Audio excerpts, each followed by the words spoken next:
Hi all, welcome back to Pranosini talks. ഇപ്പോൾ പറയാൻ വേണ്ടി പോണത് വീണ്ടും ഒരു കോംബോ ഇങ്ങനെ ഒന്നിക്കാൻ വേണ്ടി പോവുകയാണ്. അതായത് മോഹൻലാൽ വൈശാഖ് കോംബോ. ഈ ഒരു കോംബോയ്ക്ക് ഒരുമിച്ച് വന്ന ലാസ്റ്റ് സിനിമയാണ് മോൺസ്റ്റർ. മോൺസ്റ്റർ എന്ന് പറഞ്ഞ ഒരു സിനിമ ആടെ ഒരു പരാജയമാണെങ്കിൽ പോലും, അല്ലെങ്കിൽ നെഗറ്റീവ് എന്ന് പറഞ്ഞതുകൊണ്ട് പോലും, ഇവിടെ സംവിധായകൻ വൈശാഖ് ഒരു കാര്യം പറഞ്ഞേക്കണം. മോൺസ്റ്റർ നിങ്ങൾക്ക് നൽകിയ ഒരു പരാജയം, അല്ലെങ്കിൽ ഒരു പോരായ്മ, അല്ലെങ്കിൽ ഒരു വീഴ്ച ഇനി വരാൻ വേണ്ടി പോകുന്ന മോഹൻലാൽ വൈശാഖ് കോംബോ സിനിമയിൽ കൂടെ മാറും, അല്ലെങ്കിൽ മാറ്റും എന്നാണ് സംവിധായകൻ വൈശാഖ് ഇവിടെ ഇട്ടിട്ടൊരു കാര്യം പറഞ്ഞേക്കുന്നത്. അത് മാറ്റുമെന്നാണ് പറഞ്ഞേക്കുന്നത്.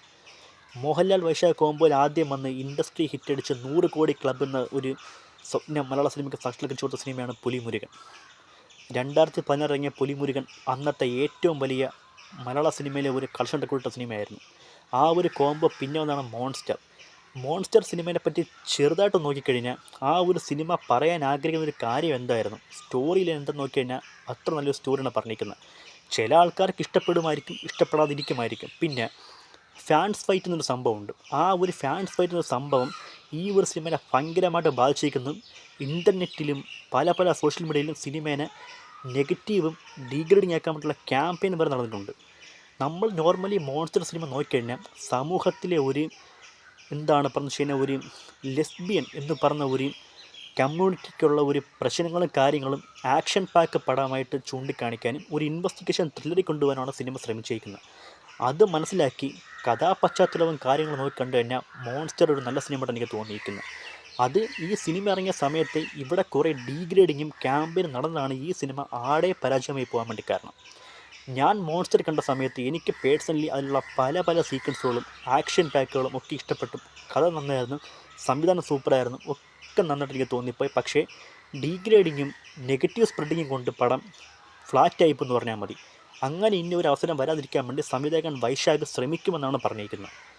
ഒരു സിനിമേനെ, അതായത് ഈ മോൺസ്റ്റർ എന്ന് പറഞ്ഞ സിനിമേനെ പരാജയപ്പെടുത്തിയതാണ്. കുറേ ഇപ്പം ഓപ്പോസിറ്റ് നിൽക്കുന്ന സൂപ്പർ സ്റ്റാർസിൻ്റെ ഫാൻസ് ആയിരിക്കാം, അല്ലെങ്കിൽ മറ്റ് ഈ ഒരു സിനിമ ഹൈപ്പ് വരണമെന്ന് ആഗ്രഹിക്കുന്ന കമ്മ്യൂണിറ്റിക്കെതിരെ നിൽക്കുന്ന ആൾക്കാരായിരിക്കാം. ഇവരൊക്കെ ചേർന്നുകൊണ്ട് നടത്തിയ ഒരു വിമർശനം എന്നിലൂടെയാണ് ഈ സിനിമ ആടെ പരാജയപ്പെട്ടു പോയത്. ആ ഒരു മികവാണ് ഈ ഇനി വരാൻ വേണ്ടി പോണ മോഹൻലാൽ വൈശാഖ് കോംബോയിലൂടെ സംവിധായകൻ മാറ്റി കൊടുക്കുന്ന വാഗ്ദാനം നിൽക്കുന്നു. പേരോ കാസ്റ്റിങ്ങോ മറ്റു വിവരങ്ങളോ ഒന്നും പുറത്തുവിട്ടിട്ടില്ല. ഞങ്ങൾ തമ്മിൽ ഇനിയൊരു സിനിമ വരും. ആ ഒരു സിനിമ മോൺസ്റ്റർ എന്ന് പറഞ്ഞ സിനിമ നൽകിക്കുന്ന ഒരു പരാജയം മാറ്റുമെന്നാണ് വൈശാഖിൻ്റെ മൊഴി. അപ്പം നമുക്ക് വെയിറ്റ് ചെയ്യാം. ഈ ഒരു സിനിമ സംവിധായകൻ പറഞ്ഞതുപോലെ ആകുമോ, അതോ മോൺസ്റ്റർ പോലെ ആകുമോ, അല്ലെങ്കിൽ ഇതിനും ഡീഗ്രേഡിങ് വരാൻ വേണ്ടി പറ്റുമോ, ഇല്ലെങ്കിൽ ഒരു ഫ്ലോപ്പ് സിനിമ ആയിരിക്കുമോ, ഹിറ്റ് പടമായിരിക്കുമോ, ബ്ലോക്ക് ബസ്റ്റർ ആകുമോ, പുലിമുരുകൻ റേഞ്ചിൽ പോകുമോ എന്നുള്ളതൊക്കെ കണ്ടറിയാം. സംവിധായകൻ വൈശാഖിൻ്റെ ഒരു ഇൻഫർമേഷനാണ് ഈ പറഞ്ഞിരിക്കുന്നത്. സോ ഇത്ര പറയാൻ വേണ്ടിയേ ഉള്ളൂ. മോഹൻലാൽ വൈശാഖ് കോംബോയിൽ വരുന്ന ഇനിയൊരു സിനിമ കൊണ്ട് നമുക്ക് വെയിറ്റ് ചെയ്യാം. ഓക്കെ, അപ്പോൾ മറ്റു സിനിമകൾ ഇഷ്ടപ്പെടുന്നതായിരിക്കും. This Prano signing out. Bye. Okay.